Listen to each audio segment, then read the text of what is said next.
কবিরাজ কৃষ্ণপ্রসন্ন ঘোড়াচোরকে জিজ্ঞাসা করলেন, ঘোড়া নিয়া তুই কই যাস? কোথাও না কর্তা, মাঠের মধ্যে ঘুরি, বড় ভালো লাগে। এক সময় মনে হয় কোন দূর দেশে চলে গেছি। কোথাও কেউ নাই, কুল কুল করে নদী বইছে। তুই সত্য কথা কইছস কিনা এখনই বোঝা যাবে। আরে তোরা আমার মানিক চান্দের হেনে নিয়ে আয় দেহি। তুই এই চুট্টা, এর পিঠে চাপ দেখি আমার সামনে।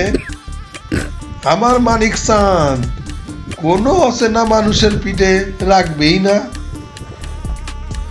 চোর উঠে দাঁড়িয়ে প্রথমে মানিক চাঁদের গলকম্বলে হাত দিয়ে একটু আদর করলো, তারপর অবাক করে চড়ে বসলো তার পিঠে।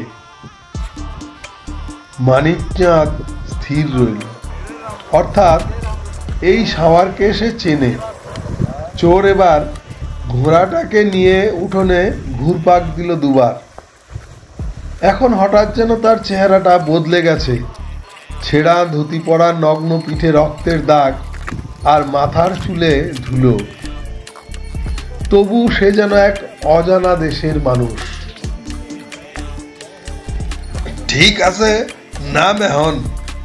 তোর যা হয়েছে তারে বলে গরিবের ঘোড়া রোগ। এই রোগের নিদান নাই। এ ছিল লালমোহন কর ওরফে লালু, ওরফে পরবর্তীতে লালন ফকির।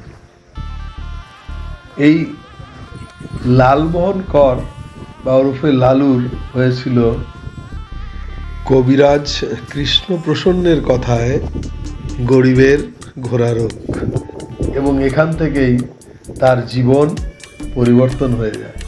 অর্থাৎ আমার ভবঘুরেরও ঠিক এই রকম ঘোড়া রোগ আছে।